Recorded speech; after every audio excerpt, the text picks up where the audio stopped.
2012च्या महापालिका निवडणुकीपूर्वी, मुंबई महापालिका निवडणुकीपूर्वी IVN लोकमतवर झालेली तुमची आणि तुम्ही बाळासाहेब ठाकरेंची घेतलेली मुलाखत ती प्रचंड गाजली, जी मुळात बाळासाहेब ठाकरे किंवा तेव्हा उद्धव ठाकरे द्यायलाही तयार नव्हते IVN लोकमतला. त्याच्या आधी खूप साऱ्या मुलाखती बाळासाहेब ठाकरेंच्या झाल्या होत्या. मला मुद्दामून हा प्रश्न विचारायचा आहे की त्या मुलाखतीच्या मागचं, पडद्यामागचे जे काही गोष्टी आहेत ज्या रंजक आहेत, बाळासाहेब ठाकरे तुमच्याशी काय बोलत होते किंवा उद्धव ठाकरे काय करत होते, हे तुम्ही लोकांना सांगायला हवं. हां, ते सांगितलं तर उद्धव ठाकरे पुन्हा एकदा माझ्यावर चिडतील. पण ठीक आहे, सांगतो, मला काय गप्प बसवत नाही रे. आणि तुम्ही आपला उचकवताय तर चला या बोला. तर याच्यातलं काय साहिल, तुला वाटलं तर कापून टाका. लाईव्ह चालू आहे. अच्छा, हे लाईव्ह चालू आहे. अरे बापरे, अरे बापरे. नाही, असं आहे की बाळासाहेब खाजगीमध्ये ना खूप वेगळं व्यक्तिमत्व होतं. मी तुला सांगतो, जाहीरपणे शिवाजी पार्क सभेमध्ये त्यांनी मला, राजदीप सरदेसाईला आणि अकोलकरला प्रचंड शिव्या दिल्या होत्या. तुला आठवतंय 90च्या निवडणुकीच्या वेळेला. म्हणजे मला ते महारोगी म्हणाले होते, कारण महानगर. राजदीपला तो सरदेसाईचा कार्टा असं म्हणाले होते आणि अकोलकरला काडी पैलवान, असं जाहीर सभेमध्ये. आणि आमचं इतकं प्रॉब्लेम झाले होते म्हणजे त्यावेळेला, अरे यार, हा एवढा मोठा नेता आम्हाला इतका असे नावं घेऊन शिव्या देतो, आता मारतीलच सभेनंतर आपल्या, असं आम्हाला वाटत होतं. राजदीपला विचारतो, अगदी कार्टुनिस्टच्या नजरेत तर सगळ्या गोष्टी सगळं ते असंच बघायचे. म्हणजे बाळासाहेबांची नजर होती ना, ही नॉर्मल राजकीय नेत्याची नव्हती, ते कार्टून. म्हणून त्यांना शरद पवार म्हटल्यावर मैद्याचं पोतं व्हिज्युअलाइजच करायचे. एकदा मला बाळासाहेबांचं हे जे व्हिज्युअलायझेशन आहे ना, याच्यावर लिहायचं आहे, कधी बघूया. तर मुद्दा तुझा मुलाखतीचा, तर बाळासाहेबांनी मला आधीची मुलाखत दिली होती तेव्हा मी खूप लहान होतो. 1979ला दिली होती. हां, मी दिनांक साप्ताहिकाचा कार्यकारी संपादक होतो, 20 वर्षाचा होतो. आणि माझ्यासोबत 2 अंगरक्षक आले होते तेव्हा, माझे ज्येष्ठ मित्र, एक जयंत धर्माधिकारी आणि एक माधव साठे. सगळी मुलाखत वगैरे झाली. आणि बाळासाहेबांनी, मग तेव्हा काय तुमचे रेकॉर्डर नव्हते, काय नव्हतं ना, हे मोबाईल नव्हते. 79 बाळासाहेबांनी सांगितलं, निखिल तू एक काम कर, ही मुलाखत उद्या लिहून आण आणि माझी सही घ्यायची. म्हणजे मास्तरनी सांगितल्यासारखंच झालं ना. आणि तो जुना मातोश्री होता, छोटा. बाळासाहेब खाली म्हणजे दिवाणखान्यात बसायचे, मागे एक मोठं वाघाचं चित्र होतं, मला अजून तो आठवतोय. टुमदार असा बंगला होता. तर मी म्हटलं ठीक आहे बाळासाहेब, आणतो बाबा, आपल्याला काय, मी 20 वर्षाचा माणूस, यांच्यासमोर काय बोलणार. आधीच त्यांची एवढी दहशत होती मुंबईमध्ये. मी माझं अक्षर माझ्या नशिबाने खूपच चांगलं होतं, सुंदर अक्षर होतं. मी चांगली मुलाखत लिहून आणली. तर ते गेले आतमध्ये घेऊन ती. मी म्हटलं आता काय होतंय माझं. तर ते वाचून बिचून आले, एक 15-20 मिनिटांनी बाहेर. मला म्हणाले चहा घेतल्याशिवाय जायचं नाही. म्हणजे मीनाताईंना हाक मागली वगैरे. ते त्यांचा जिव्हाळा होता, कुणाही बाबतीत होता तो. म्हणजे जेवढे ते फटके मारायचे ना स्टेजवरून, तेवढा वैयक्तिक ह्याच्यात जिव्हाळा होता. तर मुलाखत वाचली, त्यांनी बाहेर आले, मला म्हणाले फार सुंदर मुलाखत लिहिली आहे, फार सुंदर, तुझं अक्षरही सुंदर आहे, तू मुलाखत सुंदर लिहिली आहे. आता 20 वर्षाच्या माणसाला काय एवढी मोठी पावती म्हणजे भरून पावलं ना. तर मी जायला निघालो. म्हणाले बस. म्हणाल बाळासाहेब झालं ना आता. हो झालं, पण तू बस. आता ह्यानी बस म्हटल्यावर कोण उठणार, बसणारच ना. मग गेले आतमध्ये आणि 20-25 मिनिटांनी आले. मी आपलं चुळबुळ 4 वेळा पाणी पितोय, चहा प्यायलो, सगळं झालं. तर त्यांनी काय केलं असेल मी तुला सांगतो. त्यांनी स्वतःचं सेल्फ पोर्ट्रेट कार्टून काढून मला दिलं. कळलं का? स्वतःचं. बाळासाहेब ठाकरे नावाचा व्यंगचित्रकार माझ्या मुलाखतीत छापण्यासाठी स्वतःचं कार्टून काढून देतो, हे केवढं मोठं होतं. आणि ही त्यांची तुम्हाला ॲप्रिशिएट करण्याची पद्धत होती. ते आम्ही छापलं त्यावेळेला दिनांकच्या ह्याच्यामध्ये. पण नंतर मी ते ठेवलं होतं. खरं म्हणजे त्याला अर्कायवल व्हॅल्यू आहे, पण आपल्या लोकांना, मराठी लोकांना काही ते कळत नाही अर्कायवल व्हॅल्यू वगैरे. आणि त्यावेळेला तर तरुणपणी आपल्याला काय कळत नाही. एक दिवस माझी सगळी रद्दी माझ्या आईने विकून टाकली. त्याच्यामध्ये ते सगळं गेलं. पण ते कार्टून छापलेलं आहे दिनांकच्या अंकामध्ये, ते लायब्ररीमध्ये आहे. तर असे बाळासाहेब, मी हे आधी का सांगितलं तुम्हाला, 79ला मी मुलाखत घेतली. त्यानंतर आमचा संघर्ष झाला, मारामाऱ्या झाल्या, त्याने आमच्यावर हल्ले केले. पण बाळासाहेबांनी माझ्याशी संबंध कधीही तोडले नाहीत. मी फोन करायचे तेव्हा, हे तुमचं सेक्रेटरी कोण, तो आपला आता कोण आहे तो, रवी म्हात्रे वगैरे, तेव्हा होते. पण अशी मोठी सिस्टीम नव्हती ना, थांबा साहेब येत आहेत. कधी कधी थापा उचलायचा फोन, कधी कधी बाळासाहेब डायरेक्ट उचलायचे. हां, आणि शिवी घालून बोलायचे ते कायम मला ना असे बिकार चोड रे त्यांच्या काय शिव्या बोल तू असला हरामखोर आहेस वगैरे असं डायरेक्ट. हा तू बोल पण बोल ऐकतोय तुझं मी. तर ते डायरेक्ट यायचे फोनवर वगैरे. तर असा माझा त्यांचा संबंध. पण ह्या माणसाने उद्धव ठाकरेंनी मला काय त्यांच्याबरोबर जाऊ दिलं नाही. नाही तुम्ही याला बघितल्यावर बाळासाहेब चिडतील वगैरे. अरे एवढ्या वर्षांनी काय 1979 आणि आता 2012. तर राज ठाकरेंनी मला सांगितलं आम्ही ना बाळासाहेबांकडे दुपारनंतर जात नाही. म्हटलं का? जायचं तर सकाळीच. ते काय 1 वाजता जेवतात आणि मग झोपतात आणि झोपल्यानंतर तुमचा महानगर येतो तो वाचून ते भडकतात म्हणा. त्यामुळे आम्ही त्यांच्याकडे दुपारनंतर काय जात नाही हे असं मला सांगितलं होतं. त्यामुळे चिडत असतील पण बाळासाहेबांचा राग मनात ठेवण्याचा स्वभाव नाही हे मी तुला सांगतो. त्यांनी कधीच माझ्याविषयी राग ठेवला नाही. किंबहुना फोनवर बोलायचे, खाजगीत बोलायचे. नाना पाटेकरनी मला एकदा सांगितलं होतं तू चल बाळासाहेबांकडे. अरे म्हटलं मला म्हणूनच यायचं नाही ना त्यांच्याकडे. खाजगीमध्ये ते आहेत ते मला माहिती आहेत. पण त्याच्याशी माझं भांडण नाही आहे ना. त्यांच्या पब्लिक इमेजशी माझं भांडण आहे, त्यांच्या विचारांशी भांडण आहे. तर मी तिथे येऊन काय करू? म्हणजे मांडवली करायची आहे का? नाही करायची आहे.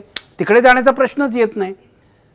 तर मुद्दा हा तर उद्धव ठाकरेंनी मला काय याच्यामुळे मुलाखत दिली नाही. तुम्ही पहिल्या मजल्यावर जायचं नाही, खाली पहिल्या मजल्यावर असायची, पहिल्या मजल्यावर जायचं नाही. म्हटलं एकदा तरी जाऊ द्या मला.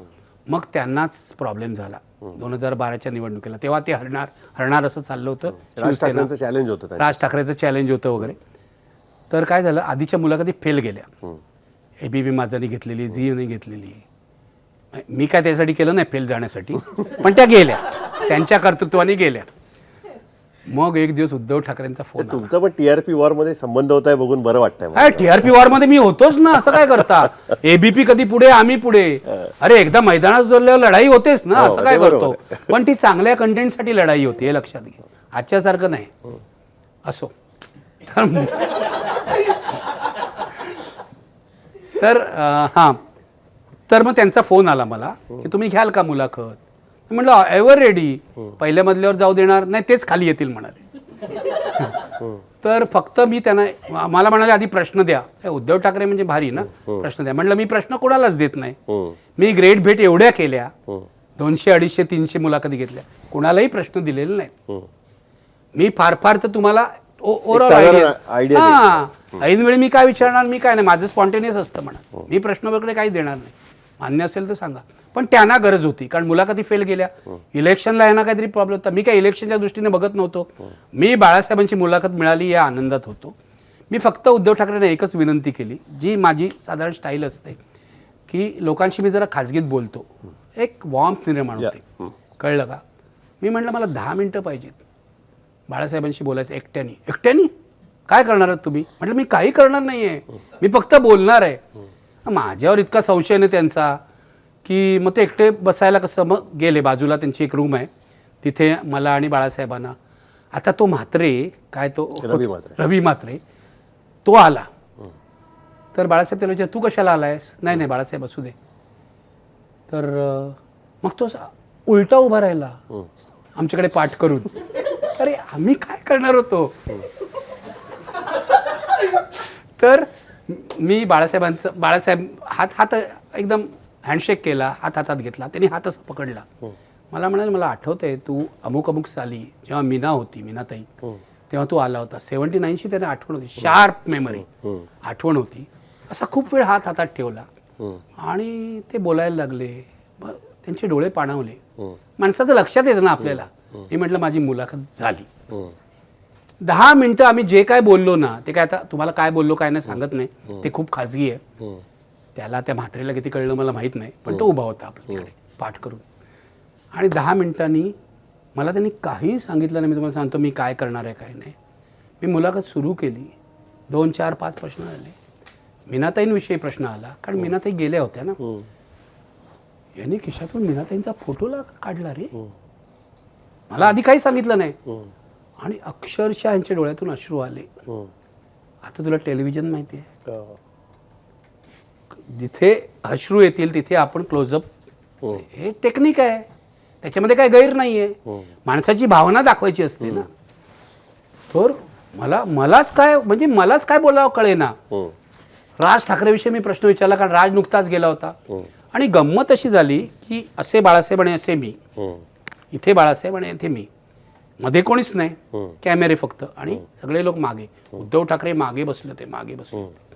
मी राज ठाकरेविषयी प्रश्न विचारला, हे इतके प्रेमाने राजूविषयी बोलायला लागले ना, खूपच प्रेमाने राजूविषयी बोलायला लागले. तू होताच तेव्हा. हा, तर हा उद्धव ठाकरे एकदम हे अस्वस्थ झाले, राजविषयी प्रेमाने बोलतायत. म्हटलं इलेक्शनच्या तोंडावरचा इंटरव्ह्यू आणि हे राजविषयी प्रेमाने बोलतायत, मनसेचं आव्हान आहे.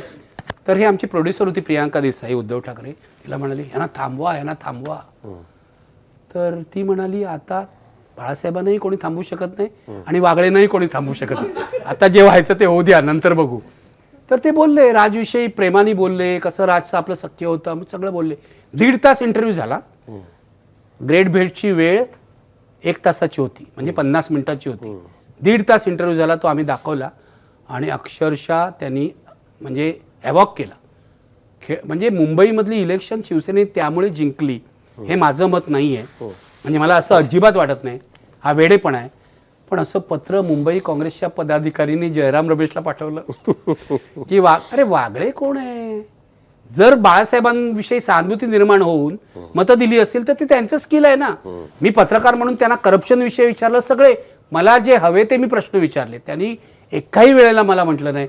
इंदिरा गांधी पुढे त्यांनी शरणागती पत्करली, तोही प्रश्न मी विचारला इमर्जन्सीच्या वेळेला. रजनी पटेल त्यांना जे घेऊन गेले आणि जिथे साळवे वगैरे होते, तर तोही प्रश्न विचारला. संस्मरणीय मुलाखत. मी तुला सांगतो, मी त्यांच्यावर लेख लिहिला ते गेल्यावर, माझा लाडका शत्रू म्हणून. बाळासाहेबांसारखा माणूस निर्माण होणं शक्य नाही.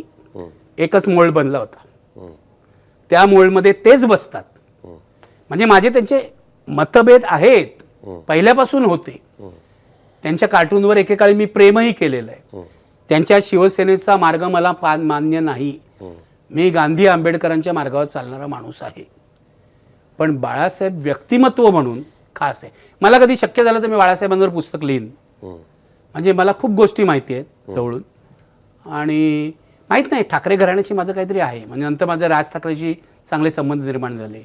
या आता महाविकास आघाडीच्या काळामध्ये उद्धव ठाकरेंशी जरा बरं झालं, नाही तर काय बरं नव्हतं फारसं. आता आहे बरं की माहित नाही, उद्धव ठाकरे गडबड आहे. तुम्ही ते निर्भय बन वगैरे करत होतात त्यावेळेस, आता आहे की तेव्हा संबंध म्हणजे काय, माझी भूमिका क्लिअर होती ना. माझा काय यांना पाठिंबा होता, कारण मला भाजपचा पराभव करायचा होता. पण आता काही आहे की नाही तुमचं काही? नाही, आता काही संवाद नाही. उद्धव ठाकरे त्यांना गरज असेल तेव्हाच तुमच्याशी संबंध ठेवतात. आजच्या राज्याच्या राजकारणाला बाळासाहेबांची आवश्यकता आहे का? ज्या पद्धतीनं आत्ता तुम्ही बाळासाहेबांबद्दल बोललात, तर खरोखर तुम्हाला असं वाटतं का की आज बाळासाहेब असायला हवेत राजकारणासाठी?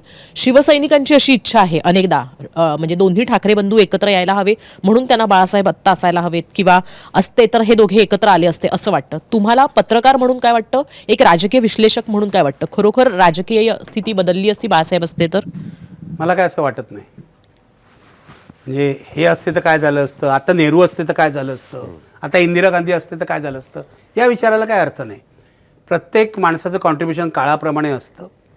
बाळासाहेबांचं महाराष्ट्राच्या दृष्टीने मोठं कॉन्ट्रीब्युशन हे आहे की त्यांनी मराठी माणसाचा प्रश्न जिवंत ठेवला.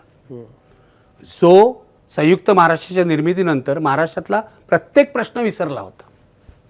पण माझ्या मते बाळासाहेबांनी भाजपबरोबर जाऊन, म्हणजे 84 नंतर मोठी चूक केली. आणि आज भाजप महाराष्ट्रात जो बळकट झालेला, प्रभावी झालेला आहे, त्याला शिवसेनेने त्यांना आधी केलेली मदत हे कारण आहे. बाळासाहेब हिंदुत्ववादी कधीही नव्हते, हे मी तुम्हाला सांगतो. भाजपच्या पद्धतीचे हिंदुत्ववादी, ज्याला उद्धव ठाकरे आता काय शेंडी जानवेचं हिंदुत्व असं म्हणतात. बाळासाहेब हे प्रबोधनकारांचा मुलगा आहे तो, त्यामुळे प्रबोधनकारांचा त्यांच्यावर पहिल्यापासून प्रभाव होता. तुम्हाला हे माहिती आहे, मीनाताई गेल्या तेव्हा बाळासाहेब इतके हादरले की त्यांनी माझा देवावरचा विश्वास उडालेला आहे असं जाहीर म्हटलं. त्यांनी रुद्राक्ष वगैरे काढून टाकले होते आणि मी असं नास्तिक झालेलो आहे असं जाहीर केलं होतं.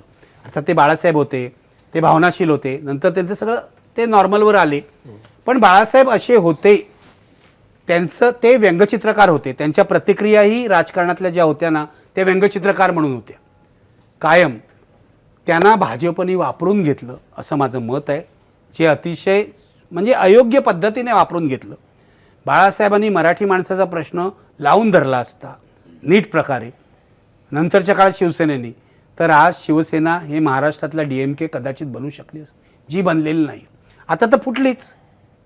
मला काय शिंदेंकडे बाळासाहेबांचा वारसा वगैरे आहे यावर माझा काय विश्वास नाही, आणि उद्धव ठाकरेंकडे असेल तर त्यांनी सिद्ध करायला पाहिजे ना आता ते मतपेटीतून, पण ते काय होत नाही आहे. बाळासाहेबांचं महाराष्ट्राच्या राजकारणाला कॉन्ट्रीब्युशन आहे. तुम्ही त्यांच्यावर टीका करा, तुम्ही त्यांच्याशी सहमत व्हा, तुम्ही त्यांच्याशी असहमत व्हा, पण जसं शरद पवारांचं कॉन्ट्रीब्युशन आहे तसंच बाळासाहेबांचंही कॉन्ट्रीब्युशन आहे. साहिल सरांच्याच एका इंटरव्ह्यूमध्ये तुम्ही असं म्हटलं होतात की शिवसैनिक जे आहेत ते ओबडधोबड आहेत, पण दहशतवाद्यासारखे घातक नाहीत किंवा तेवढे क्रूर नाहीत. पण मला एका पोलिसानं सांगितलं होतं की एक अशी संघटना आहे की जी एक कल्टसुद्धा आहे की जो त्याच्यापासून तुम्ही जपून राहायला हवं. तर आता अशा पद्धतीच्या कल्ट असलेल्या संघटनांचा वाढल्या आहेत का, आणि त्या वेगवेगळ्या विचारसरणींच्या अनुषंगानं वाढलेल्या आहेत का, आणि त्यामुळे कुठेतरी प्रॉब्लेम होतोय का या सगळ्या म्हणजे सामाजिक विणेचा? मला हे एका मुंबईच्या वरिष्ठ म्हणजे कमिशनर दर्जाच्या पोलीस अधिकाऱ्याने सांगितलं होतं. जेव्हा मी पोलीस संरक्षण नाकारलं, दाभोळकरांच्या खुनानंतर माझंही नाव त्यांच्या लिस्टवर होतं सनातनच्या, असं तो समीर गायकवाड जेव्हा पकडला कोल्हापूरला तेव्हा त्याच्या याच्यातून बाहेर आलं होतं फोन कॉल्सवर, आणि माझ्याकडे पोलीस आले, म्हणजे 4-5 पोलीस ऑफिसर्स आले की तुम्हाला आम्ही संरक्षण द्यायचं ठरवलं आहे कारण ह्याच्या लिस्टवर तुमचं नाव होतं. तर मी पोलीस संरक्षण नाकारलं, कारण मला पोलीस संरक्षण होतं आधी, म्हणजे शिवसेनेचा हल्ला झाला तेव्हा, आणि मला असं वाटतं की माझं घर छोटं आहे, माझ्याकडे बंगला नाही एवढा मोठा पोलिसांना एक रूम द्यायला किंवा, तर ते आपलं अडचण होते. आणि माझा असा संशय होता की पत्रकार म्हणून आपल्या कामामध्ये अडथळे निर्माण होतात. याच्याकडे जो पोलीस जाऊन रिपोर्ट करतो ना, तो स्पेशल ब्रँचचा पोलीस असतो, हा इथे गेला, हा तिथे गेला, म्हणजे आम्ही भलत्या ठिकाणी जात नाही पण तो रिपोर्ट करतो, हे लक्षात घ्या. त्यामुळे पोलीस संरक्षण घ्यायचं नाही मी तेव्हापासून ठरवलं होतं. आणि तो एकटा काय करणार, गोळी मारायची तो याच्यातून मारेल ना, टेरेसवरून मारेल, तो एकटा काय करणार आहे. त्यामुळे मी नाकारलं. तेव्हा मला पोलीस त्या संबंधित कमिशनरनी फोन करून सांगितलं की शिवसेना हा राजकीय पक्ष आहे, सनातन हा कल्ट आहे, हे लक्षात ठेवा. तेव्हा शिवसेना तुम्हाला ठार नाही मारणार, शिवसेना तुम्हाला बेदम मारेल, जखमी करेल, ठार नाही मारणार, पण हा कल्ट आहे, याचं काहीही होऊ शकतं, तेव्हा तुम्ही सावध राहा. असे कल्ट मला वाटतं वाढलेत की नाही मला माहीत नाही, पण सत्ताधाऱ्यांच्या बेफिकिरीमुळे किंवा सत्ताधाऱ्यांशी संगनमत केल्यामुळे ते अजून ऑपरेट करतायत, हे लक्षात ठेवा. ते ऑपरेट करतायत आणि यांच्यावर कारवाई सरकारच करू शकतं, ती झालेली नाही, एवढंच माझं म्हणणं.